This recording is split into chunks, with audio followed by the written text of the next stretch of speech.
Hello ITM university, welcome back to my new vlog. अभी तुरंत शुरू तो करते आज हैं है संविधान दिवस, स्कूल के टाइम पे। तो उसके उपलक्ष्य पर आज हम बनाने वाले एक छोटा सा व्लॉग। चलते हैं। तो ठीक है, मिलते हैं आगे। हेलो गाइस, आज है संविधान दिवस और देखो हम लोग भगा लिए फुल संविधान दिवस के लिए प्रशांत के साथ।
संविधान की नींव आपने सुना होगा 2 साल 11 माह 18 दिन में बना, पर ये 2 साल 11 माह 18 दिन से हमारे सामने बना नहीं है। इसके पीछे कई 300 400 500 वर्ष की कहानी है, जिसकी वजह से ये संविधान आया।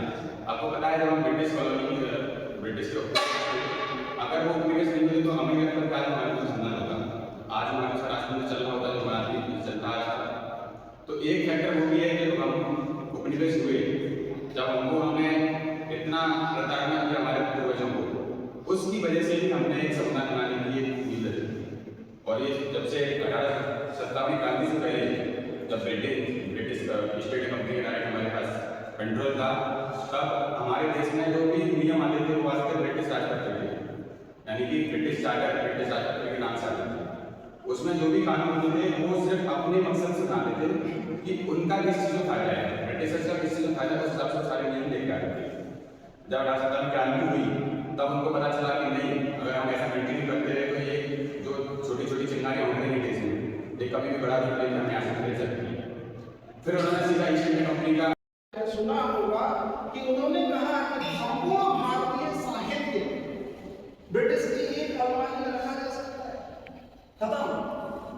जिसे अंग्रेजी आती है वही श्रेष्ठ है, जिसे अंग्रेजी नहीं आती है वो बर्बाद है। क्या वो देख सकते हैं व्यक्ति? कैसे पॉसिबल है?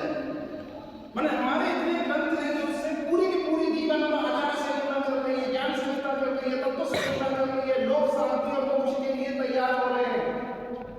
अगर तुम सब जितने हो, हमारे यहाँ का पूरा जितना एक अलमारी में भरा हुआ साहित्य है किसी लाइब्रेरी की, वो पूरा भारतीय साहित्य है। ये वहां से जाने के बाद आप सोचो उन्होंने हमें गुलाम किया कि जिसे इंग्लिश आती है वो श्रेष्ठ है, तो जिसे इंग्लिश नहीं आती है वो बर्बाद है। आज भी जो व्यक्ति इंग्लिश बोल रहा होता है वो हमारी नजरों में कुछ तबके तक श्रेष्ठ दिखाई देता है, और अपनी भाषा और संस्कृति का प्रचारक जो हिंदी इंग्लिश जो हिंदी संस्कृत अपभ्रंश प्राकृत आदि भाषाएं थी, इनका जहां व्यवहार हो रहा होता है हमें लगता है ये पंडितों का काम है। भाई साहब, हमारा काम थोड़ी है। ये मानसिक गुलामी आज भी हमारे जीवन को छितर-बितर कर रही है। आज भी हम जब भी अपने आप को प्रेजेंट करते हैं, अभी मैं किसी वक्ता को सुन रहा था, अपने यहाँ कार्यक्रम हो रहा था तुलसीदास के ऊपर, तो उन्होंने कहा कि जब कोई भारतीय मंत्री विदेश में जब यूएन में भाषण देने के लिए जाता था तो वो जाके इंग्लिश में व्याख्यान देता था। तो जब वहां से आरोप आते थे, कहते थे तुम्हारी कोई ऑफिशियल लैंग्वेज नहीं है, तुम्हारा वक्ता कोई वजूद नहीं है, तुम हमारी भाषा में आके बोलते हो। फिर कुछ लोगों ने जो बुद्धिमान थे उन्होंने कहा नहीं, हमें अपनी हिंदी को, हमें अपनी भाषा को उस स्तर तक लेकर आना पड़ेगा कि जहां हम अपनी भाषा में बोले और पूरा विश्व हमें सुनाई दे, तब यह संविधान वास्तविक संविधान होगा।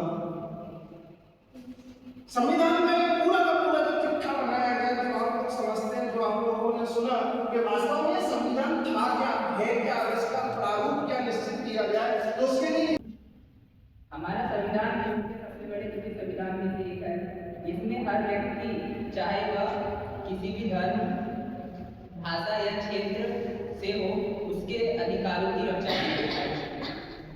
अनुच्छेद 14 समानता देता है। अनुच्छेद 19 हमें स्वतंत्रता देता है और अनुच्छेद 21 जीवन और व्यक्तिगत स्वतंत्रता का अधिकार देता है। धन्यवाद।